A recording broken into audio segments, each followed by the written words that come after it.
السلام علیکم ورحمۃ اللہ وبرکاتہ. نحمده ونصلی علی رسولہ الکریم. اما بعد فاعوذ باللہ من الشیطان الرجیم. بسم اللہ الرحمن الرحیم. رب اشرح لی صدری ویسر لی امری واحلل عقدۃ من لسانی یفقہوا قولی. ہمارا آج کا موضوع مرنے کے بعد کی زندگی کے بارے میں ہے کہ انسان جب فوت ہو جاتا ہے تو اس پر کیا گزرتی ہے، اس کی روح کہاں جاتی ہے، قبر کے عذاب کے بارے میں کہ اس کی حقیقت کیا ہے، پھر جہاں فوتگی ہو ان سے متعلقہ کچھ مسائل. تو طریقہ کار یہ ہوگا کہ ابتدا میں کچھ باتیں اپنی طرف سے کہوں گی، پھر اس کے بعد آپ کے سوالات کے جواب کی روشنی میں کچھ معلومات آپ کو دی جائیں گی تاکہ بات زیادہ بہتر طور پر واضح ہو سکے، اور جو باتیں آپ کے ذہن میں ہیں اور جو سوالات آپ کے پاس ہیں ان کا جواب آپ کو ملے. تو ہم آغاز لفظ موت سے کرتے ہیں کہ موت کیا چیز ہے اور موت کی حقیقت کیا ہے. یہ بات تو ہم میں سے ہر شخص جانتا ہے کہ جو بھی انسان اس دنیا میں آیا ہے اسے ایک نہ ایک دن جلد یا بدیر واپس ضرور جانا ہے. موت ہر ذی روح کے لیے ہے، خواہ کوئی نیک ہو یا برا ہو، عورت ہو یا مرد ہو. موت کہیں بھی آ سکتی ہے، جہاں بھی جگہ یا وقت لکھا ہو، خواہ انسان کا گھر ہو یا پردیس ہو، خشکی کی جگہ ہو یا سمندر ہو. پھر اسی طرح ہر قسم کا سٹیٹس رکھنے والے پر موت آتی ہے، خواہ کوئی کسی محل میں رہتا ہو یا کسی جھونپڑی میں رہتا ہو، کسی نے بہت عیش و عشرت میں زندگی بسر کی ہو یا بہت غربت اور مشکل میں زندگی بسر کی ہو. اسی طرح موت یہ بھی نہیں دیکھتی کہ کوئی بچہ ہے یا بوڑھا ہے، جوان ہے یا ابھی ماں کے پیٹ میں ہے. جب اس کا وقت لکھا ہے اسے آنا ہے. پھر موت یہ بھی نہیں دیکھتی کہ کوئی اللہ کے بہت قریب ہے، بہت نیک ہے، بہت اچھا ہے یا بہت برا ہے. اس لیے ہم دیکھتے ہیں کہ قرآن پاک میں اللہ تعالی حضور صلی اللہ علیہ وسلم سے مخاطب ہو کر فرماتے ہیں انک میت و انہم میتون، بے شک آپ بھی مرنے والے ہیں اور ان سب کو بھی مرنا ہے. حالانکہ حضور صلی اللہ علیہ وسلم اللہ تعالی کی مخلوق میں سب سے پیاری ہستی ہیں، لیکن ہمیشہ کے لیے زندگی اور بقا صرف ایک ہستی کو ہے اور وہ اللہ سبحانہ و تعالی کی ذات ہے. اس کے علاوہ باقی ساری مخلوق کے لیے، خواہ کوئی پیغمبر ہوں، اولیاء اللہ ہوں، کوئی بھی ہوں، یہی فرمایا گیا ہے کل من علیہا فان، کہ اس زمین پر جو کوئی ہے، اس کائنات میں جو کوئی ہے، وہ سب کا سب ختم ہونے والا ہے، فنا ہونے والا ہے. قرآن پاک کے 3 مقامات ایسے ہیں جہاں پر فرمایا گیا کل نفس ذائقۃ الموت، ہر شخص کو، ہر نفس کو موت کا مزہ چکھنا ہے. اس کا طریقہ کار مختلف ہو سکتا ہے، لیکن دنیا سے روانگی کا وقت، خواہ وہ کسی بھی طریقے سے ہو، خواہ بستر پر ہو، خواہ میدان جنگ میں ہو، یا کوئی ڈوب کر مرے یا اونچائی سے گر کر مرے یا کسی درندے کے پھاڑنے سے مرے یا کسی جانور کے ڈسنے سے یا کسی بیماری سے یا بغیر کسی بیماری کے، کوئی بھی طریقہ ہو سکتا ہے، لیکن یہ وقت آنا سب پر ہے، یہ وقت دیکھنا سب نے ہے. اللہ سبحانہ وتعالی فرماتے ہیں وَمَا جَعَلْنَا لِبَشَرٍ مِّن قَبْلِكَ الْخُلْدَ، آپ سے پہلے بھی ہم نے کسی انسان کے لیے ہمیشگی نہیں بنائی. جو بھی انسان یا جو بھی ذی روح یعنی روح رکھنے والا، خواہ وہ انسان ہے یا جانور ہے یا وہ کوئی پودا ہے، کچھ بھی ہے، اسے پیدا ہونے کے بعد، وجود میں آنے کے بعد جانا پڑا. اسی لیے ہم دیکھتے ہیں کہ انسانوں کے علاوہ باقی مخلوق بھی اسی مرحلے سے گزرتی ہے. تو وما جعلنا لبشر من قبلک الخلد، اللہ تعالیٰ نے انسان کو جو روح دی اس پر 4 مرحلے گزرتے ہیں، اور یہ سب انسانوں کے ساتھ ہے۔ ایک وہ وقت جب کہ ہم کچھ نہ تھے، لیکن اللہ تعالیٰ نے انسانوں کی روح کو پیدا کیا تھا، اور اس کے بارے میں قرآن پاک میں ایک آیت آتی ہے، یہ سورۃ الاعراف کی آیت ہے جس کا مفہوم بتا رہی ہوں آپ کو، کہ اللہ تعالیٰ نے تمام انسانوں کی روحوں کو بیک وقت پیدا کیا، اور پھر ان کو کہا کہ کیا میں تمہارا رب نہیں ہوں؟ الست بربکم قالوا بلا، ان سب نے کہا آپ ہمارے رب ہیں۔ پھر سب روحوں کو ایک انتظار گاہ میں رکھا۔ یہ جو وعدہ ہے اپنی بندگی کا، وعدہ الست کے نام سے مشہور ہے، قرآن پاک کی آیت سے ثابت ہے کہ جس جس کو اللہ تعالیٰ نے پیدا کرنا تھا وہ اس نے پلان کر لیا اور سب روحوں کو ایک جگہ پر پیدا کر کے رکھ لیا، اور ہر ایک کا وقت اور جگہ اور خاندان اور گھر مقرر کر دیا۔ اس میں انسان کی اپنی کوئی چوائس نہیں تھی۔ یہ تقدیر کا وہ حصہ ہے کہ جس میں انسان کا کوئی دخل اور اختیار نہیں ہوتا۔ کس کو کس سینچری میں پیدا ہونا ہے، کس کے گھر میں پیدا ہونا ہے، کس کے خاندان میں پیدا ہونا ہے، کس رنگ اور کس شکل کا پیدا ہونا ہے، یہ اللہ تعالیٰ نے پری پلانڈ تھا، اس کا سب اس نے خود ہی طے کیا۔ اس میں اس نے کسی کا بھی مشورہ نہیں لیا اور نہ وہ لیتا ہے۔ پھر اس کے بعد مختلف لوگ دنیا کے مختلف حصوں پہ آئے، مختلف اوقات میں آئے، مختلف گھرانوں میں آئے، مختلف زندگیاں لے کر آئے، کسی کی زندگی تھوڑی کسی کی زیادہ، لیکن اس دنیا میں آنے سے پہلے اور اس دن کے درمیان کا جو وقت ہے، یعنی وہ وقت جب اللہ تعالیٰ نے حضرت آدم علیہ السلام کی پشت سے ان کی اولاد کو پیدا کیا اور ان سب کو ہوش اور حواس دیا اور ان سے یہ عہد لیا کہ میں تمہارا رب نہیں ہوں، تو سب نے کہا آپ ہی ہمارے رب ہیں، ہم آپ کی بندگی کریں گے۔ اس دن سے لے کر دنیا میں جس دن کوئی انسان آتا ہے، اس کے بیچ کے وقت میں کسی روح کو کچھ پتہ نہیں کہ وہ ویٹنگ روم کہاں تھا اور کیا تھا، ہم کو کچھ یاد نہیں، لیکن قرآن میں چونکہ بتایا گیا اس لیے ہمیں یقین ہے کہ ہاں ہم واقعی اس وقت پیدا ہوئے اور دنیا میں آنے تک ایک انتظار گاہ میں رہے۔ اس وقت انسان کا اس دنیا سے کوئی تعلق، کوئی رابطہ، کوئی رشتہ کچھ نہیں ہوتا، حتیٰ کہ ایک بچہ جب دنیا میں آ جاتا ہے تو اس وقت سے پہلے اسے نہیں پتا ہوتا کہ میرے ماں باپ کون ہیں، کون میرا ماں باپ بنے گا، اور کون میرے بہن بھائی ہوں گے، کون میرے دیگر رشتہ دار ہوں گے، کون سی جگہ پر میں ہوں، کچھ پتا نہیں ہوتا۔ جب انسان دنیا میں آ جاتا ہے پھر اس کے بعد یہ رشتے اور یہ سلسلے شروع ہوتے ہیں۔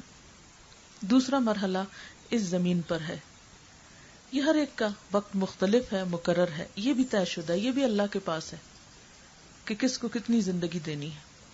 پھر اس کے بعد اگلا مرحلہ موت کا مرحلہ آتا ہے، جو اس دنیا سے واپسی یا روانگی کا وقت ہے۔ جیسے ایک مسافر ہوتا ہے، آتا ہے، پھر اس کے جانے کا ایک وقت آ جاتا ہے اور وہ چلا جاتا ہے۔ بالکل ہر انسان کے ساتھ یہی ہے، وہ دنیا میں آتا ہے اور پھر ایک وقت مقرر ہے جب وہ چلا جاتا ہے۔ یہ زندگی کا حصہ بہت اہم حصہ ہے۔ پھر اس میں انسان کو ہوش، حواس، شعور سب کچھ ملتا ہے۔ اس کے بعد پھر جب دنیا سے رخصت ہو جاتا ہے تو اگلا مرحلہ جو ہے وہ برزخ کہلاتا ہے، وہ موت کا حصہ کہلاتا ہے یا برزخ کا حصہ کہلاتا ہے، جس میں انسان کو تو زمین میں دفن کیا جاتا ہے لیکن اس کی روح جو ہے وہ علیین یا سجین میں ہوتی ہے۔ علیین کیا ہے؟ جہاں نیک لوگوں کی روحیں اکٹھی ہیں، اور سجین کیا ہے؟ قید خانہ جہاں برے لوگوں کی روحیں اکٹھی ہوتی ہیں۔ شہداء جو ہوتے ہیں، جو اللہ کی راہ میں شہید ہو کے جان دیتے، جان ان کی بھی جاتی ہے، اس لیے کہ جو شخص شہید ہوتا ہے اس کی روح بھی ایک دفعہ وہ سارے مرحلے طے کرتی ہے، پھر اس کی روح جو ہے وہ جنت میں بھیج دی جاتی ہے، ان کے لیے اعلیٰ مقام ہوتا ہے۔ اسی طرح انبیاء اور پیغمبر جو ہوتے ہیں وہ سب سے اعلیٰ مقام پر ہوتے ہیں، ان کا درجہ شہیدوں سے بھی بڑا ہوتا ہے۔ بہرحال اب یہ جب انسان اس مرحلے کو پار کرتا ہے تو برزخ قرآن پاک میں استعمال ہوا ہے سورۃ المؤمنون میں، وَمِن وَرَائِهِمْ بَرْزَخٌ إِلَى يَوْمِ يُبْعَثُونَ۔ اس کا مطلب یہ ہے کہ ان سب انسانوں کے پیچھے ایک برزخ ہے جس میں وہ اس دن تک رہیں گے جب کہ وہ دوبارہ اٹھائے جائیں گے۔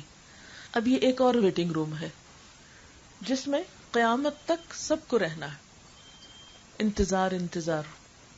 کسی کو نہیں پتا کہ یہ وقت کب ختم ہوگا، کوئی نہیں جانتا. جب اللہ تعالیٰ چاہے گا اس دنیا میں سب کا آنا پورا ہو جائے گا. جو اس کی پلاننگ ہے اس نے ہمیں نہیں بتائی، اور قیامت کا دن تو پیغمبر علیہ السلام کو بھی نہیں بتایا گیا تھا. قرآن پاک میں آتا ہے کہ لوگ آپ سے پوچھتے ہیں کہ یسألونک ایان مرساہا فیما انت من ذکراہا. لوگ آپ سے پوچھتے ہیں کہ وہ قیامت کا دن کب آئے گا. فیما انت من ذکراہا، آپ کا اس کے ذکر سے کیا کام. الی ربک منتہاہا، تیرے رب ہی کی طرف اس کا لوٹنا ہے، تیرے رب ہی کو پتا ہے کہ وہ دن کب آئے گا. تو اللہ تعالیٰ نے کسی کو بھی نہیں بتایا کہ وہ دن کب آئے گا، یعنی قیامت کا دن. اس کی علامتیں بتائیں کیسا بھاری دن ہوگا، کیسا اور کیسا ہوگا. بہرحال وہاں سے ایک چوتھا مرحلہ شروع ہو جائے گا. اب برزخ کا انتظار کا وقت ختم ہوا، اب چوتھا مرحلہ شروع ہوا. یہاں حساب کتاب ہے، جزا سزا ہے، اور ہمیشہ ہمیشہ کی زندگی ہے. جو جیسا پروو کرے گا، اچھا ہونا اپنا پروو کرے گا تو اچھی جگہ پر جگہ ملے گی. اور اگر کوئی انسان اپنے اعمال کے ذریعے یہ ثابت کرے گا کہ میں ایک خراب انسان ہوں، تو پھر اس کے لیے خراب ٹھکانہ ہوگا. اللہ تعالیٰ کسی جان پر بھی ذرہ برابر ظلم نہیں کرے گا، نہ کسی کی نیکی ضائع کرے گا. اور اگر کسی نے غلط کام کیے تو اس کی بھی اس کو جزا دی جائے گی، الا یہ کہ وہ مرنے سے پہلے توبہ کر لے اور اپنی غلطیوں کی معافی مانگ لے، ان پر شرمندہ ہو. بہرحال یہ 4 مرحلے ہیں جن کا قرآن پاک میں کچھ یوں ذکر آتا ہے: کنتم امواتا فاحیاکم ثم یمیتکم ثم یحییکم ثم الیہ ترجعون. کنتم امواتا، تم مردہ تھے. یہ موت سے تشبیہ کیوں دی؟ کیونکہ ہم اس وقت سینس یا شعور میں نہیں تھے. کنتم امواتا فاحیاکم، پھر اس نے تم کو زندگی دی، اس دنیا میں ہوش و حواس میں آئے. ثم یمیتکم، پھر وہ تم کو موت دے گا، یعنی پھر انسان کا خاتمہ ہوگا، پھر اس کا اس زندگی سے تعلق ختم ہو جائے گا. پھر اس کے بعد ثم یحییکم، پھر زندہ کرے گا. ثم الیہ ترجعون، تو پھر تم اس کی طرف لوٹا دیے جاؤ گے. اب آپ دیکھیے کہ یہ جو پہلا مرحلہ ہے، کنتم امواتن، ہم سب ایک نیند کی سی حالت میں تھے، ہمیں کچھ پتہ نہیں کہ کہاں تھے، کیا تھا، کسی کو کچھ یاد نہیں. اب ہم یہاں پر آئے. یہاں پر اللہ تعالیٰ فرماتے ہیں کہ یہاں پر آنے والے یہ زندگی دراصل کیا ہے. فرمایا خلق الموت والحیات لیبلوکم ایکم احسن عملا، اس نے موت اور زندگی کو بنایا تاکہ وہ تمہیں آزما کر دیکھے تم میں اچھے کام کون کرتا ہے. پچھلا تو گزر گیا، فیز 1 گزر گیا. آپ اس کو یوں سمجھ سکتے ہیں جیسے ایک گھر میں 4 کمرے ہوں. پہلے آپ ایک میں جائیں، پھر وہاں سے اگلے میں، پھر اگلے میں، پھر اگلے میں. آپ یوں بھی سمجھ سکتے ہیں جیسے گھر میں آپ داخل ہوتے ہیں، لابی میں داخل ہوتے ہیں، پھر اس کے بعد آپ مثلاً ڈائننگ ہال میں آ جاتے ہیں، ڈائننگ ہال سے پھر ڈرائنگ روم میں آ جاتے ہیں، پھر ڈرائنگ روم سے اپنے بیڈ روم میں چلے جاتے ہیں. تو جس طرح گھر کے 4 حصے آپ کر سکتے ہیں، اسی طرح ہماری زندگی کے بھی 4 حصے ہیں. پہلے ایک حصے میں تھے، وہ ختم ہوا تو دوسرا شروع ہوا، دوسرا ختم ہوا تو تیسرا شروع ہوا، تیسرا ختم ہوا تو چوتھے اور اٹرنل فیز میں داخل ہو گئے. اب اس کو ختم نہیں ہونا. تو اللہ تعالیٰ فرماتے ہیں کہ یہ جو تمہارا حصہ ہے، خلق الموت والحیات، یہ جو زندگی ملی ہے یہ اس لیے ملی ہے لیبلوکم، کہ تمہیں ٹیسٹ کیا جائے. آپ یوں سمجھے جیسے ایک لیب میں کسی چیز کو ٹیسٹ کیا جاتا ہے کہ اس کی حقیقت کیا ہے. تو ہم سب کو یہاں ٹیسٹ کیا جا رہا ہے اور دیکھا یہ جا رہا ہے کہ ہم کون ہیں، کیسے لوگ ہیں، اور ہم کس چیز کے قابل ہیں. کیا واقعی اعلی مقام کے قابل ہیں یا نہیں ہیں. تو اکارڈنگلی پھر اس کے بعد ڈیسیژن ہوگا. لیبلوکم ایکم احسن عملا، تاکہ تمہاری آزمائش ہو کہ تم میں کون اچھے کام کرتا ہے. ایک اور آیت میں بھی اللہ تعالیٰ فرماتے ہیں کل نفس ذائقۃ الموت، ہر شخص کو موت کا مزہ چکھنا ہے. وَنَبْلُوكُمْ بِالشَّرِّ وَالْخَيْرِ فِتْنَةً وَإِلَيْنَا تُرْجَعُونَ، اور ہم تم کو آزما رہے ہیں شر کے ساتھ بھی اور خیر کے ساتھ بھی. یعنی اس زندگی میں اچھے حالات بھی دیتے ہیں ہم تم کو اور تکلیف دہ حالات بھی دیتے ہیں. اور یہ سب کچھ کیوں ہے؟ تاکہ ہم آزمائیں. نبلوکم، ہم تمہارا امتحان لے رہے ہیں. اور یہ سب کچھ کیا ہے؟ فتنتن، آزمائش ہے. وَإِلَيْنَا تُرْجَعُونَ، اور ہماری طرف تم سب لوٹائے جاؤ گے. پھر اللہ تعالیٰ قرآن پاک میں ہم سب کو یہ بھی وارن کرتے ہیں قُلْ إِنَّ الْمَوْتَ الَّذِي تَفِرُّونَ مِنْهُ، آپ ان کو بتا دیجئے کہ وہ موت جس سے تم بھاگتے ہو، جس کا نام نہیں سننا چاہتے، جس کا ذکر نہیں کرنا چاہتے، فَإِنَّهُ مُلَاقِيكُمْ، تو وہ تم سے خود آ کے ملنے والی ہے. تم نہ اس کا ذکر کرو، نہیں اس کی بات کرو، لیکن انہو ملاقیکم، وہ آ رہی ہے. جیسے حضرت علی رضی اللہ تعالیٰ عنہ کہتے تھے کہ موت ایسے ہی ہے کہ ایک طرف تمہارا سفر شروع ہو جائے اور ایک طرف سے وہ آ رہی ہو، تو پھر ملاقات تو بہت جلدی ہو جائے گی. ثم تردون الی عالم الغیب والشہادہ، پھر تم لوٹائے جاؤ گے اس ہستی کی طرف جو حاضر و غائب سب کا جاننے والا ہے. فینبئکم بما کنتم تعملون، پھر وہ تم کو بتا دے گا جو کچھ تم عمل کرتے رہے ہو، یعنی وہاں جا کر تمہارے اعمال کے بارے میں تم کو بتایا جائے گا.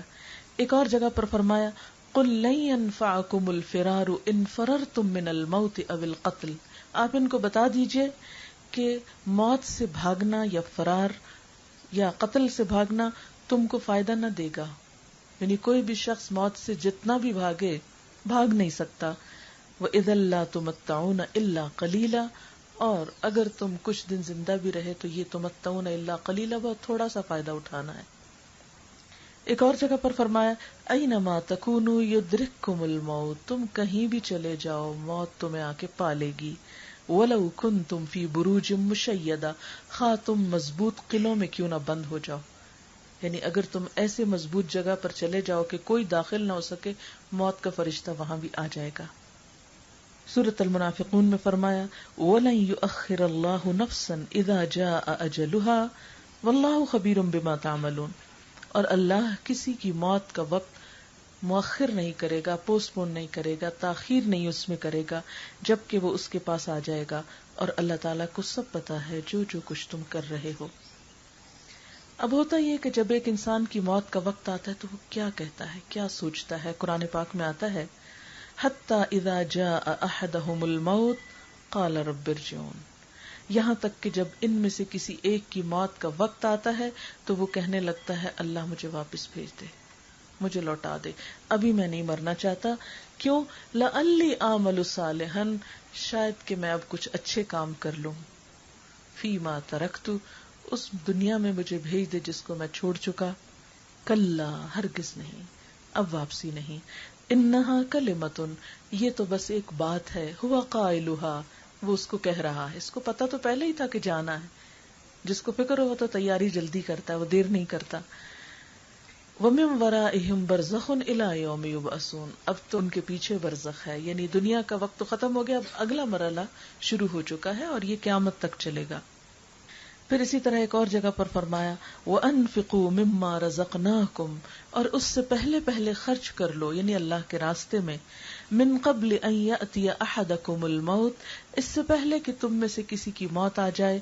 فیقولا، پھر وہ کہنے لگے رب لولا اخرتنی الی اجل قریب، کہ اے میرے رب تو نے مجھے قریب کی ایک مدت تک اور مہلت کیوں نہ دی. فاصدق، تو میں صدقہ کر لیتا. واکم من الصالحین، اور میں صالحین میں سے ہو جاتا، نیک ہو جاتا. تو یہ کیفیت ہوتی ہے انسان کی موت کے وقت کہ ہر شخص کی جب موت آتی تو اس پہ ایک پچھتاوا ضرور آتا ہے، کاش میں نے اپنا یہ وقت ضائع نہ کیا ہوتا، میں اب اگلی دنیا کے لیے کچھ تو کر لیتا. اور خاص طور پر جس چیز کا اس کو افسوس ہوگا وہ اس کا مال و دولت ہوگا جس کو اس نے دنیا کے لیے سمیٹا ہوگا.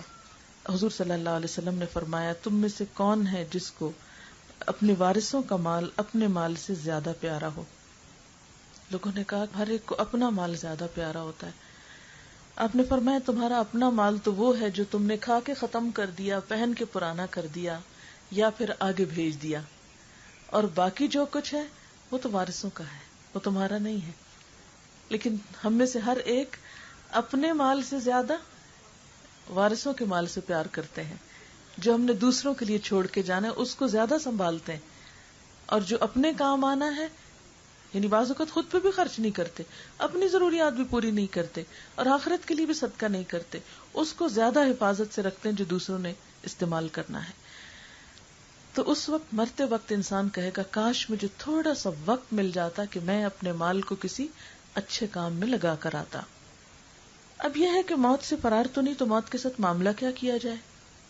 موت کے ساتھ معاملے میں اعتدال برتنا چاہیے، نہ تو اس کو اپنے اوپر طاری کر کے پریشان حال ہونا چاہیے کہ انسان کسی کام کے قابل نہ رہے. یعنی موت کا خوف اپنے اوپر اس طرح نہیں طاری کرنا چاہیے کہ انسان کسی کام کے لائق نہ رہے، کیونکہ بہت سے لوگ ڈپریشن کا شکار ہو جاتے ہیں اور پھر کچھ نہیں کرتے، اپنا وقت ضائع کرتے ہیں. اور نہ ہی اس سے غافل ہونا ہے کہ انسان بالکل بھول کے دنیا میں اتنا محو ہو جائے کہ اس کو کچھ یاد نہ ہو کہ اس کی واپسی بھی ہے. اور مثال کے طور پہ میں یہاں آئی ہوئی ہوں، کوئی دن ایسا نہیں ہوتا کہ مجھے پیچھے کا خیال نہ آئے اور میں گنتی ہوں اتنے دن رہ گئے اب جانا ہے. میں اکثر سفر میں ہوتی ہوں تو میں ہمیشہ اپنے آپ کو نصیحت کرتی ہوں کہ مجھے اس دنیا کے گھر کی واپسی کی تو فکر ہے کہ مجھے جانا ہے، ابھی یہ کرنا ہے، وہ کرنا ہے، فلاں کام کا کیا ہو رہا ہوگا، فلاں چیز کیسے ہو رہی ہوگی، لیکن مجھے اس گھر کی فکر کیوں نہیں آتی. جو ہی مجھے خیال آتا میں ساتھ ہی سوچتی ہوں وہاں کی فکر کیوں نہیں. کچھ پتا ہے کہ اس سے پہلے وہاں جانا پڑے. اس کی تو ہر وقت سوچتے ہیں اچھا اب یہ اتنا رہ گیا، اب سیٹ کنفرم ہو جانی چاہیے، اب یہ بھی، اب ٹائم کیا ہو، وغیرہ وغیرہ، ہر چیز کی تیاری اپنی رکھتے ہیں. لیکن وہاں کے لیے کون سا بیگ پیک کر کے رکھا ہوا ہے، کیا ساتھ رکھا ہوا ہے اپنے لیے کہ وہ وہاں جا کے کام آئے گا. یہاں دنیا میں تو اگر کوئی چیز نہ بھی ہو، خالی ہاتھ بھی ہو انسان، تو الحمدللہ بہت سے بہن بھائی رشتہ دار دوست احباب ہوتے ہیں جو انسان کی مل جل کر ضروریات پوری کر دیتے ہیں. وہاں تو کیا حال ہوگا، یوم یفر المرء من اخیہ وامہ وابیہ وصاحبتہ وبنیہ لکل امرئ منہم یومئذ شأن یغنیہ. جس دن انسان بھاگے گا، یوم یفر المرء من اخی، اپنے ہی بھائی سے. یعنی اگر بھائی ضرورت مند ہوگا تو اس کو بھائی دیکھ کے بھاگ جائے گا کہ میں اس کا کچھ نہیں اب کر سکتا. وہ امہ، اپنی ماں سے. یعنی ماں اگر رو رہی ہے، ضرورت مند ہے، پریشان حال ہے، تو بچے اسے دیکھ کر دوسری طرف منہ موڑ لیں گے کہ اماں ہم سے کچھ مانگ نہ لے. وہ ابی ہی، اسی طرح باپ کے ساتھ بھی یہی معاملہ کیا جائے گا. وصاحبتی، بیوی کے ساتھ. حالانکہ ایک شوہر دنیا میں اپنی بیوی کی ساری ضروریات پوری کرتا ہوگا، لیکن وہاں ایک پائی کے برابر چیز بیوی کو نہ دے گا، اتنا خود غرض ہو جائے گا. وہ بنی ہی، اور اپنے ہی بیٹے سے. دنیا میں اگر بچوں کو ذرا سی تکلیف ہو تو انسان کہتا ہے کہ اپنا آپ بھی دیکھے تو بچوں کی مشکل آسان کرے، لیکن وہاں بچے رو پکار رہے ہوں گے لیکن ماں بچوں کی طرف بھی نہیں دیکھے گی. کیوں نہیں دیکھے گی؟ لکل امرئ، ہر شخص کو، یومئذ، اس دن ایسی حالت میں ہر شخص ہوگا، یغنی ہے، جو اسے دوسروں سے بے نیاز کر دے گا. ایسی مصیبت کا وقت آئے گا کہ کوئی کسی کو یاد نہیں کرے گا. تو اس لیے انسان کو نہ تو موت کو بھولنا ہے اور نہ ہی اس کو طاری کر کے بیکار ہونا ہے. حضرت عمر بن عبدالعزیز جب خلیفہ بنے تو اس وقت انہیں فکر ہوئی کہ اب میرے پاس دنیا کی طاقت اور پاور، کیونکہ پاور کا ایک نشہ ہوتا ہے نا، جب انسان کے پاس کوئی عہدہ، اختیار یا کوئی دنیاوی سٹیٹس اس کو ہوتا ہے تو پھر وہ سمجھتے کہ ہر چیز کا مالک میں ہی ہو گیا ہوں. تو اس وقت حضرت عمر بن عبدالعزیز کو یہی فکر ہوئی کہ ایسا نہ ہو کہ اب دنیا میرے قدموں میں آ گئی ہے. ظاہر ہے کہ اس وقت کے جو بادشاہ ہوتے تھے ان کا ہر حکم ہی قانون ہوتا تھا، کوئی ان کو روک پکڑ نہیں سکتا تھا، اور ہر چیز میں اپنی مرضی کر سکتے تھے.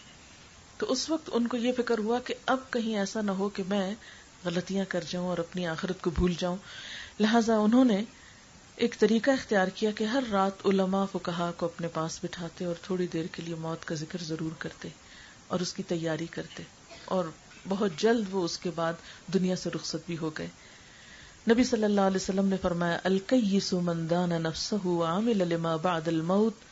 عقل مند اور ہوشیار وہ شخص ہے جس نے اپنے نفس کو قابو میں رکھا اور مرنے کے بعد کے لیے عمل کیا، اور پاگل وہ شخص ہے جس نے اپنے نفس کو خواہشات کا پابند بنایا اور اللہ تعالیٰ کے بارے میں امیدیں رکھتا ہے. یعنی کرتا اس دنیا میں اپنی مرضی ہے اور آخرت کا خیال آتا ہے تو پھر یہی سوچتا اللہ بڑا غفور رحیم ہے، سب ٹھیک ہو جائے گا. ایک شخص نے حضور صلی اللہ علیہ وسلم سے دریافت کیا، یا رسول اللہ صلی اللہ علیہ وسلم، من ازہد الناس، اے اللہ کے رسول صلی اللہ علیہ وسلم سب سے بڑا زاہد کون ہے لوگوں میں؟ فرمایا، وہ ہے جو قبر اور گلنے سڑنے کو نہ بھولے اور دنیا کی فضول زینت کو چھوڑ دے اور باقی رہنے والی چیز کو فنا ہونے والی چیز پہ ترجیح دے اور آئندہ کل کو اپنے دنیا کے دنوں میں شمار نہ کرے. یعنی دنیا کا جو کل ہے اس کو ایکسکلوڈ کر دے کہ پتہ نہیں ملتا ہے کہ نہیں ملتا. آپ صلی اللہ علیہ وسلم نے یہ بھی فرمایا، اکثروا ذکر ہادم اللذات، یعنی الموت، لذتوں کو ختم کر دینے والی چیز، کیونکہ مرنے کے بعد تو نہ کھانے کا مزہ رہے گا نہ پہننے کا، کفن وہ ہوگا جو پیپ سے بھر کے خراب ہو جائے گا اور انسان کو دنیا کا کوئی کھانا پہنچے گا نہیں، خواہ پیچھے والے بیٹھ کے کتنی بھی دیگیں پکاتے اور کھاتے رہیں، مردے کو تو اس سے کوئی فائدہ نہیں ہوگا. تو آپ صلی اللہ علیہ وسلم نے فرمایا کہ وہ چیز جو تمہاری دنیا کی ساری لذتوں کو ختم کر دے گی اس کا ذکر کثرت سے کیا کرو.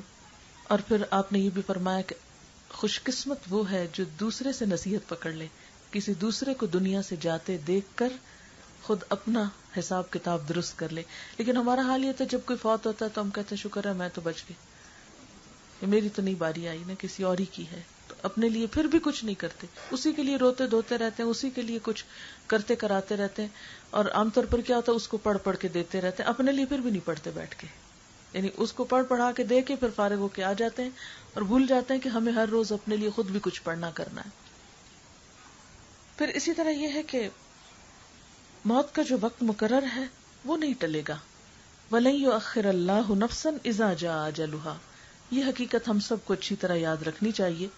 پھر یہ کہ جان نکلتی کیسے ہے، یعنی کس طرح فرشتے آتے ہیں. تو ملک الموت کا نام سب نے سن رکھا ہوگا.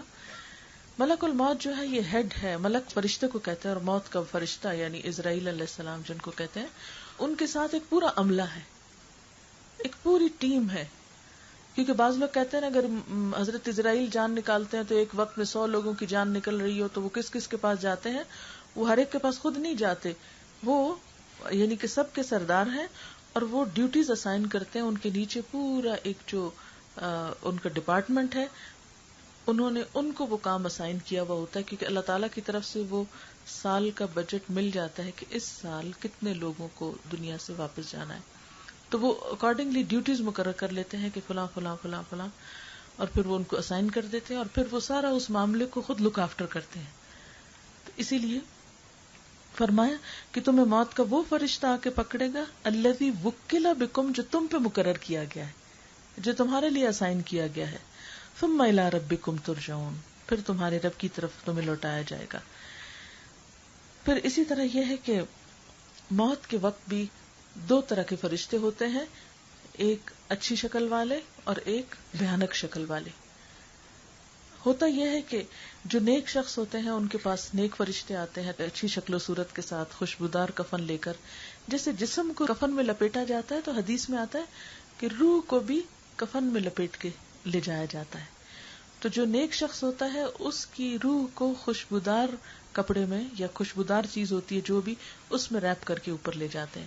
اور جو برا شخص ہوتا ہے اس کے لیے چیتھڑے اور خراب قسم کی بدبودار چیز ہوتی ہے جس میں اس کو لے جایا جاتا ہے. اب ہوتا یہ ہے کہ جو برا شخص ہوتا ہے اس کے بارے میں قرآن پاک میں آتا ہے ان الذین توفاہم الملائکۃ ظالمی انفسہم، بے شک وہ لوگ کہ فرشتے ان کی جان لیتے ہیں اس حال میں کہ وہ اپنی جانوں پہ ظلم کرنے والے تھے، یعنی غلط کاموں میں مبتلا ہوتے ہیں. قالوا فیما کنتم، پوچھتے ہیں یہ تم کیا کر رہے تھے، کس حال میں تھے. قالوا كنا مستضعفین فی الارض، وہ کہتے ہیں کہ ہم زمین میں بڑے مجبور تھے، بڑی مجبوریاں تھی ہماری، بڑے کمزور تھے، اس لیے ہمیں کچھ غلط کام کرنے پڑ رہے تھے. وہ اپنے عذر بہانے شروع کر دیں گے کہ ہمارا ماحول ہی ایسا تھا، جگہ ایسی تھی. قالوا الم تکن ارض اللہ واسعہ، وہ پوچھیں گے اللہ کی زمین وسیع نہ تھی، فتہاجروا فیہا، تم یہاں سے ہجرت کر جاتے، مائگریٹ کر جاتے، یہ کمپنی یہ لوگ چھوڑ جاتے جہاں تم اللہ کی اطاعت نہیں کر سکتے تھے. سورۃ الانعام میں آتا ہے وَلَوْ تَرَى إِذِ الظَّالِمُونَ فِي غَمَرَاتِ الْمَوْتِ، کاش تم دیکھ سکتے ظالموں کو جب وہ موت کی ڈبکیاں کھا رہے ہوں گے، غمرات الموت، سکرات الموت میں ہوں گے. وَالْمَلَائِكَةُ بَاسِطُو أَيْدِيهِمْ، فرشتے ان کی طرف ہاتھ پھیلائے ہوئے ہوں گے. أَخْرِجُوا أَنفُسَكُمْ، ڈانٹ رہے ہوں گے نکالو اپنی جان. الْيَوْمَ تُجْزَوْنَ عَذَابَ الْهُونِ، آج تم کو ذلت والا عذاب دیا جائے گا. یعنی جو لوگ برے کام کر رہے ہوں گے فرشتے جب ان کے پاس آئیں گے تو ان کو کہیں گے لاؤ دو اپنی جان، آج تمہیں ذلت والا عذاب دیا جائے گا. تو آج سے کیا مراد ہے؟ موت کا دن ہی ہے نا. بما کنتم تقولون علی اللہ غیر الحق، کیونکہ تم اللہ کے بارے میں ناحق باتیں کہتے تھے. وکنتم عن آیاتہ تستکبرون، اور اس کی آیات کے بارے میں تم تکبر میں مبتلا تھے، یعنی ان کو اپنے شان کے خلاف سمجھتے تھے، ان پر عمل کرنا. پھر اسی طرح سورۃ النحل میں بھی آتا ہے کہ فرشتے جب آئیں گے ظالم لوگوں کے پاس تو وہ ان کے آگے اپنی ڈگیں ڈال دیں گے، یعنی وہ سرنڈر کر دیں گے اور کیا کہیں گے ما کننا نعمل من سوء، ہم تو کوئی غلط کام نہیں کر رہے تھے. اس وقت بھی اپنی غلطی نہیں مانیں گے، کیونکہ انسان کو عادت ہو جاتی ہے نا. کچھ لوگ برے کاموں پہ اتنے مطمئن ہو جاتے ہیں کہ جھوٹ بول کے اس کی تعویلیں کر لیتے ہیں، دوسرے کی غیبت کر کے اس کے بہانے تلاش کر لیتے ہیں، کسی کی بےزتی کر کے اس کے بہانے تلاش کر لیتے ہیں، حرام کھا کے پھر اس کے لیے عذر تعویلیں تلاش کر لیتے ہیں، اور پھر اپنے آپ کو مطمئن کر لیتے ہیں. تو وہاں بھی وہ کیا کہیں گے؟ ما کننا نعمل من سوء، ہم کوئی برا کام نہیں کر رہے تھے. تو فرشتے جواب دیں گے بلا، کیوں نہیں، ان اللہ علیم، بے شک اللہ جانتا ہے، بما کنتم تعملون، جو کچھ تم کر رہے تھے. فادخلوا ابواب جہنم، چلو جہنم کے دروازوں میں داخل ہو جاؤ. اس سے کیا پتہ چلتا ہے کہ اس روح کو وہاں سے نکال کے فوری طور پر عذاب میں مبتلا کیا جاتا ہے. فادخلوا ابواب جہنم، اب جہنم کے دروازوں میں، موت جو ہے وہ آخرت کا دروازہ ہے، یعنی وہ اس دنیا کی کھڑکی کھل جاتی ہے، ادھر جا رہے. اب ڈفرنٹ دو لائنیں ہیں، یعنی نیک لوگ ایک رستے سے جائیں گے اور برے لوگوں کو دوسرے رستے سے، جس سے وہ سزا کی طرف بھیجے جائیں گے. پھر اس کے بعد نیک لوگ، ان کا کیا انجام ہوگا؟ الذین تتوفاہم الملائکہ طیبین، وہ لوگ کہ فرشتے ان کی جان لینے آئیں گے اس حال میں کہ وہ طیبین یعنی پاکیزہ حالت میں ہوں گے، اچھے لوگ ہوں گے، نیک کام کر رہے ہوں گے. یقولون، کہیں گے سلام علیکم، السلام علیکم. فرشتے آ کے ان کو سلام دیں گے اور کیا کہیں گے؟ ادخلوا الجنت، چلو جنت میں داخل ہو جاؤ. آپ صلی اللہ علیہ وسلم نے فرمایا کہ قبر جو ہے یا تو یہ جنت کے باغوں میں سے ایک باغ ہے، یا جہنم کے گڑھوں میں سے ایک گڑھا ہے، یعنی یا تو اس کا دروازہ کھلتا ہے یا اس کا کھلتا ہے. تو وہیں سے فیلنگ جو ہے وہ شروع ہو جاتی. تو یہاں نیک لوگوں کی روحیں جب قبض کریں گے تو ان کو کہیں گے کہ چلو تم جنت میں داخل ہو جاؤ. کیوں؟ بما کنتم تعملون، بوجہ اس کے جو تم عمل کرتے تھے، یعنی تمہارے اپنے ہی کام ہیں ان کی وجہ سے. اچھا، سورۃ الواقعہ میں آتا ہے فلولا اذا بلغت الحلقوم، پھر کیوں نہیں جب جان حلق کو پہنچ، حلقوم کہتے ہیں حلق کو، وانتم حینئذ تنظرون، اور تم سب اس وقت دیکھ رہے ہوتے مرنے والے کو، یہ تم دیکھ رہے ہوتے کہ اب یہ اس کی سانس گلے میں آ گئی. وَنَحْنُ أَقْرَبُ إِلَيْهِ مِنْكُمْ، اور ہم تمہاری نسبت اس کے زیادہ قریب ہوتے ہیں. یعنی تم حالانکہ فزیکلی اس کے پاس ہوتے ہو لیکن اب وہ تمہارے پاس نہیں ہے، اب وہ تمہاری نسبت ہمارے قریب زیادہ ہے. وَلَٰكِن لَا تُبْصِرُونَ، لیکن تم دیکھ نہیں سکتے کہ اب اس کے اوپر ہو کیا رہا ہے. فَلَوْلَا إِن كُنتُمْ غَيْرَ مَدِينِينَ، پھر کیوں نہیں اگر ہو تم تابعدار. مدینین کا لفظ جو ہے دین سے نکلا ہے، یہاں مراد ہے جزا دیے ہوئے، زیر حکم، مسخر، محکوم. دانا یدینو کا لفظی معنی ہوتا ہے ماتحت ہونا، بدلہ دینا. یعنی اگر تم سمجھتے ہو کہ تمہارا کوئی آقا نہیں جس کے تم زیر فرمان ہو، یا کوئی جزا سزا کا دن نہیں. فلولا ان کنتم غیر مدینین، پھر کیوں نہیں اگر تم سمجھتے ہو کہ تمہیں کوئی بھی جزا سزا دینے والا نہیں، تم کسی کے زیر اثر نہیں. ترجونہا، تم اس کو لوٹا کیوں نہیں لیتے. ان کنتم صادقین، اگر تم سچے ہو، یعنی اگر تمہارا کچھ بس چلتا ہے تو مرنے والے کو واپس لے لو. فاما ان کان من المقربین، پھر اگر مرنے والا مقربین میں سے ہوتا ہے یعنی نیک لوگوں میں سے ہوتا ہے، فروح وریحان وجنت النعیم، تو اس کے لیے خوشی ہوتی ہے. ریحان پھول کو بھی کہتے ہیں، پھول ہوتے ہیں اور نعمتوں والے باغ ہوتے ہیں. یعنی جیسے دنیا میں کسی کا استقبال پھولوں کے ساتھ کیا جاتا ہے، تو نیک لوگوں کی جان نکالتے وقت وہ فرشتے بھی انہی چیزوں کے ساتھ اس کا استقبال کریں گے. وَأَمَّا إِن كَانَ مِنْ أَصْحَابِ الْيَمِينَ، پھر اگر وہ دائیں ہاتھ والوں میں سے ہوتا ہے یعنی اعلیٰ درجے سے ذرا کم درجے والا نیک ہوتا ہے، فَسَلَامٌ لَكَ، اس کو بھی سلام دیا جاتا ہے. مِنْ أَصْحَابِ الْيَمِينَ، خوشخبری سنائی جاتی ہے کہ تم دائیں ہاتھ والوں میں سے ہو. وَأَمَّا إِن كَانَ مِنَ الْمُكَذِّبِينَ الضَّالِّينَ، اور اگر وہ جھٹلانے والوں گمراہوں میں سے ہو، فَنُزُلٌ مِّنْ حَمِيمٍ، تو اس کی مہمانی کھولتے پانی سے ہوتی ہے. وَتَصْلِيَةُ جَحِيمٍ، اور جہنم میں داخلہ ہو جاتا ہے. ان ھذا لہو حق الیقین، بے شک یہ بات البتہ یقینی حق ہے، یعنی اس کی سچائی میں کوئی بھی شبہ نہیں. پھر اس کے بعد آپ دیکھیے کہ سورۃ قاف میں اللہ تعالیٰ فرماتے ہیں وجاءت سکرۃ الموت بالحق، اور آ گئی موت کی بے ہوشی حق لے کر. تو اس سے یہ پتہ چلتا ہے قرآن پاک کی آیت سے کہ موت کے وقت جو مرنے والا ہے اس پہ ایک بے ہوشی کی کیفیت ہوتی ہے. وہ بے ہوشی جو جس کو آپ قومے میں ہونا کہہ سکتے ہیں، وٹ ایور جو بھی دنیا میں نام دیں آپ اس کو، لیکن وہ جو بے ہوشی ہے موت کی بے ہوشی، اس میں انسان کا دنیا سے رابطہ اس کی سینسز ختم ہو جاتی ہیں، وہ دنیا کی چیزوں سے اس کی دلچسپی اور اس کی انٹرسٹ جو ہے وہ سب کچھ ختم ہو کے رہ جاتا ہے. اب وہ بظاہر دیکھ بھی رہا ہو تو وہ آپ کو نہیں دیکھ رہا ہوتا، وہ کچھ اور ہی دیکھ رہا ہوتا ہے. اسی لیے آپ نے کئی تجربات میں سنا ہوگا کہ لوگ کہتے ہیں بہکی بہکی باتیں کرنے لگتے ہیں، لگتا پتہ نہیں کس سے باتیں کر رہے ہیں، کون ان کو نظر آ رہا ہے. تو وہ یہی چیز ہوتی ہے کہ وہ ایک بے ہوشی کی کیفیت ہے جس کو قرآن سکرۃ الموت کہتے ہیں. سکر عربی میں نشے کو کہتے ہیں بیسیکلی. تو بے ہوشی اور نشہ جو ہوتا ہے وہ ملتا جلتا ہوتا ہے. ذَلِكَ مَا كُنْتَ مِنْهُ تَحِيدُ، یہ وہ چیز ہے جس سے تو بھاگتا تھا، جس کے بارے میں تو سوچنا نہیں چاہتا تھا. پھر سورۃ القیامہ میں فرمائے کلا، ہرگز نہیں، اذا بلغت التراقی، جب جان حلق کو پہنچ جاتی. تراقی ترقوہ کو کہتے ہیں، یہ جو ہنسلی کی ہڈی ہوتی ہے نا، یہ اوپر گلے کی ہڈی جو ہوتی ہے، یعنی یہاں تک جب جان آ جاتی ہے.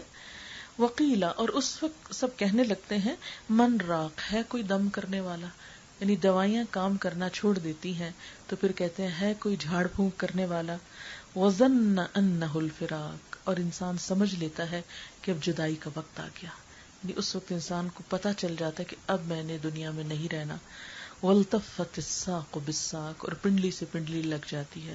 الی ربک یومئذ المساق، آج تیرے رب کی طرف روانگی کا وقت آ گیا، گویا رب سے ملاقات کا وقت آ گیا. اس کے بعد یہ ہے کہ ایک اور صورت میں اللہ تعالیٰ فرماتے ہیں والنازعات غرقا، یعنی فرشتے کیسے جان لیتے ہیں. یہ میں نے احادیث سب چھوڑ دی، صرف قرآن کی آیتیں لی ہیں. ان چیزوں کی ڈیٹیل احادیث میں بہت لمبی چوڑی ملتی ہے، ایک ایک چھوٹا چھوٹا سٹیپ بتایا گیا. قرآن پاک تو کلو دیتا ہے نا، ایسا ہوتا ہے ایسا ہوتا ہے. اب جیسے بے ہوشی کا لفظ آیا ہے، یا فرشتوں کے جان لینے کا، یا سلام کرنے کا، وغیرہ وغیرہ، لیکن اس میں صرف بڑی بڑی باتیں مگر ڈیٹیل احادیث سے ملتی ہیں. میں نے ان کو اس وقت چھوڑ دیا ہے کیونکہ ٹائم کی کمی ہے. بہرحال فرشتے جان کس طرح لیتے ہیں، قرآن پاک میں آتا ہے والنازعات غرقا، قسم ہے ان فرشتوں کی جو ڈوب کر کھینچتے ہیں، یعنی جسم کے اندر گھس جاتے ہیں اور جا کے وہاں سے جس روح کو چن لیتے ہیں، پکڑ کے لے آتے. اصل میں ہم روح کو ڈسکرائب نہیں کر سکتے. ابھی تک یہ کوئی بھی نہیں کہہ سکا کہ روح ہے کیا. نہ تو وہ کسی ہاتھ میں آتی، نہ کسی آلے میں آتی، نہ پتہ چلتا کب جسم میں آئی. یعنی ماں کے پیٹ میں جب بچے کے اندر آتی ہے تو پتہ نہیں چلتا، اور نکل جاتی تو پتہ نہیں چلتا. لیکن فرشتے لیتے کس طرح جان، والنازعات غرقا، غرق ہوتے ہیں، اندر ڈوب جاتے ہیں. والناشطات نشطا، اور تیزی سے جاتے ہیں. والسابحات سبحا فالسابقات سبقا، اور آہستگی سے نکال کے لے جاتے ہیں اور تیزی سے وہ اللہ تعالیٰ کا حکم جو ہے وہ مانتے ہیں. اس میں یہ ہے کہ جو نیک شخص ہوتا ہے اس کی جان جب نکالی جاتی ہے تو اس وقت اس کو فرشتے آ کے سلام کرتے ہیں. اور ایک اور جگہ پر آتا ہے فرشتے آ کے کہتے ہیں یا ایتھا النفس المطمئنہ، اے نفس مطمئنہ. مطمئنہ کا مطلب کیا ہے کہ ایک شخص جو اپنے فرائض پورے کر رہا ہو، ذمہ داریاں ادا کر رہا ہو، تو دنیا میں اس کو ایک خاص قسم کا اطمینان نصیب ہو جاتا ہے. یہ دین پر عمل کرنے کی ایک فوری جزا ہوتی ہے جو دنیا میں انسان کو ملتی ہے. اور ایسا شخص وہ ہے جو موت کی تیاری کیے ہوئے ہے، اس کو ایسی پریشانی نہیں ہوتی کہ اچانک کوئی چیز آ گئی، وہ پریپیئرڈ ہے کہ اس نے جانا ہے. تو وہ جب فرشتے آتے ہیں تو یا ایتھا النفس المطمئنہ، اے مطمئن روح، ارجعی الی ربک، اب واپس چلو اپنے رب کی طرف. راضیۃ مرضیہ، تم اپنے رب سے راضی ہو اور رب تم پہ راضی ہے. اس کو خوشخبری سنا دیتے ہیں. اور پھر وادخلی فی عبادی، آؤ میرے بندوں میں داخل ہو جاؤ. وہ بندے کون سے؟ جو نیک لوگ پہلے کے جا چکے ہیں. وادخلی جنتی، اور میری جنت میں داخل ہو جاؤ.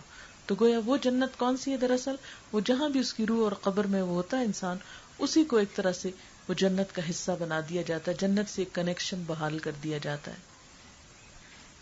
پھر اسی طرح یہ ہے کہ آپ صلی اللہ علیہ وسلم نے یہ بھی فرمایا کہ جو شخص اللہ کی ملاقات کو پسند کرتا ہے تو اللہ تعالیٰ بھی اس سے ملنا چاہتا ہے، اور جو اللہ تعالیٰ کی ملاقات کو پسند نہیں کرتا اللہ تعالیٰ بھی اس سے نہیں ملنا چاہتا. تو حضرت عائشہ نے کہا کہ ہم سب موت کو تو ناپسند کرتے ہیں، اس کا مطلب ہے کہ ہم اللہ تعالیٰ سے نہیں ملنا چاہتے. فرمایا نہیں، یہ بات نہیں ہے. مومن کے پاس جب جان لینے کے لیے فرشتے آتے ہیں تو اس کو خوشخبری سناتے ہیں، اس کو آگے بتاتے ہیں کہ تم دائیں ہاتھ والوں میں سے ہو یا جنت کی طرف چلو.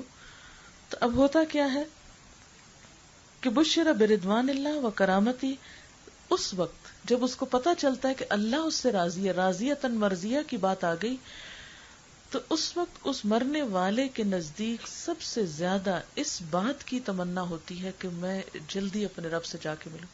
اسے دنیا سے کوئی دلچسپی اور غرض نہیں رہتی، کوئی چیز اس کو پسند نہیں ہوتی، اور نہ ہی اسے دنیا چھوڑنے کا پھر غم آتا ہے، کیونکہ اس کو وہ چیز مل گئی جس کا وہ متلاشی تھا، جس کے لیے وہ کوشاں تھا، جس کی وہ تمنا اور آرزو رکھتا تھا، جس کے وہ انتظار میں تھا کہ میرا رب مجھ سے راضی ہو جائے. جو ہی اس کو جس مومنٹ پہ اس کو خوشخبری ملتی ہے تو وہ اس کے نزدیک پھر اس سے زیادہ پیاری چیز کوئی نہیں ہوتی کہ اب اللہ تعالیٰ سے ملاقات کا وقت آ جائے. اور اسی طرح جو برا شخص ہوتا ہے، جب عذاب کے فرشتے اس کے پاس آتے ہیں تو پھر اللہ سے ملاقات سے بڑھ کر کوئی چیز اس کو ناپسندیدہ نہیں ہوتی، کیونکہ اب وہ اللہ تعالیٰ کو فیس نہیں کر سکتا. تو کہتا ہے کہ میں اللہ تعالیٰ سے اب ملنا نہیں چاہتا. تو اللہ تعالیٰ فرماتے ہیں جو مجھ سے ملنا چاہتا ہے میں بھی اس سے ملنا چاہتا ہوں، جو مجھ سے نہیں ملنا چاہتا میں بھی اس سے نہیں ملنا چاہتا. یعنی وہ پھر ایک ناراضگی کی کیفیت آ جاتی ہے. پھر اسی طرح یہ ہے کہ جب کوئی فوت ہو تو آپ نے دیکھا ہوگا نا کہ برین کی جب ڈیتھ ہو جاتی ہے تو اس کے بعد بھی جو ہے بعض اوقات ہارٹ کام کر رہا ہوتا ہے. بہرحال جو کچھ بھی ہم اس کیفیت کو نہیں سمجھ سکتے، لیکن ہمیں حدیث میں ایک چیز ملتی ہے کہ آپ صلی اللہ علیہ وسلم حضرت ابو سلمہ کے پاس گئے جب ان کی ڈیتھ ہو رہی تھی، تو ان کی روح نکلی تو ان کی آنکھیں ایسے اوپر کو تھیں. تو آپ صلی اللہ علیہ وسلم نے ان کی آنکھوں کو بند کیا اپنے ہاتھ سے، اور آپ نے فرمایا کہ جب روح نکل جاتی ہے تو آنکھیں اس کا پیچھا کرتی ہیں. یعنی انسان اپنی روح نکلتے اور جاتے وہ دیکھتا ہے، تو پھر اس وقت اس کی آنکھوں کو بند کر دینا چاہیے. اور آپ صلی اللہ علیہ وسلم نے فرمایا کہ جنازے میں جلدی کرنی چاہیے، تاخیر نہیں کرنی چاہیے، تاکہ انسان اپنے انجام کو جلدی پہنچے. پھر یہ بھی کہا جاتا ہے کہ جب جنازہ لے جایا جاتا ہے تو اس وقت جو نیک شخص ہوتا ہے وہ کہتا ہے کہ جلدی چلو، اور جو برا شخص ہوتا ہے وہ کہتا ہے مجھے کدھر لے کے جا رہے ہو. اس وقت بھی اس کے لیے ایک پریشانی کا وقت ہوتا ہے. بہرحال قرآن پاک کی ایک آیت میں آتا ہے یثبت اللہ الذین آمنوا بالقول الثابت فی الحیاۃ الدنیا وفی الآخرہ. ایمان والوں کو اللہ تعالیٰ پکی بات کے ساتھ مضبوط رکھتا ہے دنیا کی زندگی میں بھی اور آخرت میں بھی. اب یہ دنیا کی زندگی میں مضبوطی کا کیا مطلب ہے کہ جو شخص سچے دل سے لا الہ الا اللہ پڑھتا ہے تو پھر وہ اس پہ جم جاتا ہے. دنیا کی کوئی چیز اس کو اس سے نہیں ہلا سکتی، نہ کسی مال کی لالچ، نہ دنیا کے کسی درجے اور آنر یا کسی بھی چیز کی لالچ اس کو اس رستے سے نہیں پھیرتی. اسی طرح کوئی بڑی سے بڑی آزمائش اس کو اس رستے سے نہیں ہٹا سکتی. جیسے ہم صحابہ کرام کو دیکھتے ہیں کہ بڑی سے بڑی تکلیف بھی آئی، انہوں نے یہ نہیں بھول کے سوچا کہ ہم اللہ کا یہ راستہ چھوڑ دیں. اسی طرح جو لوگ سچے دل سے کلمہ پڑھتے ہیں وہ کسی دکھ تکلیف کے آنے پہ اللہ سے ناراض نہیں ہوتے، وہ اللہ تعالیٰ کی عبادت نہیں چھوڑتے، راستہ نہیں چھوڑتے. کچھ لوگ آپ نے دیکھا ہوگا نماز چھوڑ بیٹھتے ہیں کہ ہماری یہ دعا نہیں سنے گی اس لیے نماز کا کوئی فائدہ نہیں، نماز نہیں پڑھتے یا اور اچھے کام نہیں کرتے. تو اس کا مطلب کیا ہے کہ وہ متزلزل ہو گئے، پھسل گئے. تو اللہ تعالیٰ جو سچے دل سے ایمان لے دنیا میں بھی ان کو اس ایمان کی استقامت دیتا ہے اور آخرت میں بھی. اس آیت کی تفسیر یہی کی گئی ہے کہ ان الذین قالوا ربنا اللہ ثم استقاموا تتنزل علیہم الملائکہ، بے شک وہ لوگ جنہوں نے کہا اللہ ہمارا رب ہے پھر اس پہ جم گئے تو ان پہ فرشتے اترتے ہیں. اللہ تخافوا ولا تحزنوا، نہ ڈرو نہ خوف کھاؤ نہ غم کھاؤ. وابشروا بالجنۃ التی کنتم توعدون، خوشخبری پاؤ اس جنت کی جس کا تم وعدہ دیے جاتے تھے. نحن اولیاؤکم فی الحیاۃ الدنیا وفی الآخرہ، ہم تمہارے دوست ہیں دنیا میں بھی اور آخرت میں بھی. اور یہاں دونوں آیتوں میں آخرت سے مراد قبر لی گئی ہے کہ وہاں جب انسان کا امتحان ہو رہا ہوتا ہے، وہاں جب انسان کا حساب کتاب ہو رہا ہوتا ہے تو اللہ تعالیٰ سچے ایمان والوں کو وہاں بھی تسلی اور اطمینان کے ساتھ کامیاب کراتا ہے اور فرشتے ان کے مددگار ہوتے ہیں، ان پر وہاں کوئی خوف اور غم نہیں ہوتا. اس کے برعکس جو لوگ دنیا میں ڈاواں ڈول ہوتے ہیں وہ وہاں بھی ہچکچا جاتے ہیں. آپ صلی اللہ علیہ وسلم نے فرمایا منافق سے جب سوال کیا جاتا ہے، اس کا حساب کتاب ہوتا ہے، تو اس سے جب پوچھا جاتا ہے کہ تمہارا رب کون ہے تو وہ کہتا ہے مجھے نہیں پتا، لوگ جو کہتے تھے میں بھی کہتا تھا. تمہارا رسول کون ہے تو وہ کہتا ہے جو لوگ کہتے تھے میں بھی کہہ دیتا تھا. تمہارا دین کیا ہے مجھے نہیں پتا، جو لوگ کہتے تھے میں بھی وہی کہتا تھا. کافر بھی یہ جواب دیتا ہے، منافق بھی یہی جواب دیتا ہے. لیکن جو شخص سچے دل سے سوچ سمجھ کے اس ساری حال پر ہوتا ہے وہ جواب بھی اسی کے مطابق دیتا ہے، اور اس وقت اللہ تعالیٰ ایمان والوں کو ثابت قدم رکھتے ہیں. اس کے بارے میں حدیث میں آتا ہے جب میت دفن کی جاتی ہے تو اس کے پاس 2 سیاہ آنکھوں والے فرشتے آتے ہیں، ان میں سے ایک کا نام منکر اور دوسرے کا نکیر ہے. دونوں اس سے پوچھتے ہیں تم اس آدمی یعنی محمد صلی اللہ علیہ وسلم کے بارے میں کیا کہتے ہو؟ وہ کہتا ہے وہ اللہ کے بندے اور رسول ہیں. فرشتے جواب میں کہتے ہیں ہمیں پتا تھا تم یہی جواب دو گے. پھر اس کی قبر 70 ہاتھ فراخ کر دی جاتی ہے، اسے روشن کیا جاتا ہے. پھر بندے سے کہا جاتا ہے سو جاؤ. وہ کہتا ہے میں اپنے گھر والوں میں واپس جا کر انہیں خبر دینا چاہتا ہوں، بتانا چاہتا ہوں کہ میں کتنا خوش ہوں. فرشتے کہتے ہیں یہ ممکن نہیں، اب نہیں واپس جا سکتے. کیوں؟ اس لیے کہ برزخ آ گیا نا. یہ جو ہم کہتے ہیں کہ وہ روح آتی ہے اور پھر وہ کھانا کھاتی ہے اور پھر وہ خوش ہوتی ہے، اور یہ سب ہم نے خود ایسی باتیں بتائی ہیں. یہ صحیح حدیث سے کیا پتہ چلتا ہے کہ جب بندہ جانا بھی چاہتا ہے تو اس کو برزخ آ گیا نا. برزخ کا مطلب پردہ ہوتا ہے، رکاوٹ آ گئی، اوٹ آ گئی. اور منافق سے فرشتے جب پوچھتے ہیں تو وہ کہتا ہے کہ میں لوگوں سے جو سنتا تھا وہی میں کہتا تھا. تو اس پر زمین کو حکم دیا جاتا ہے تنگ ہو جا، اور وہ اس پہ تنگ ہو جاتی ہے اور اس کی پسلیاں ایک دوسرے میں گھس جاتی ہیں. اور منافق اپنی قبر میں اسی طرح قیامت تک عذاب میں مبتلا رہتا ہے.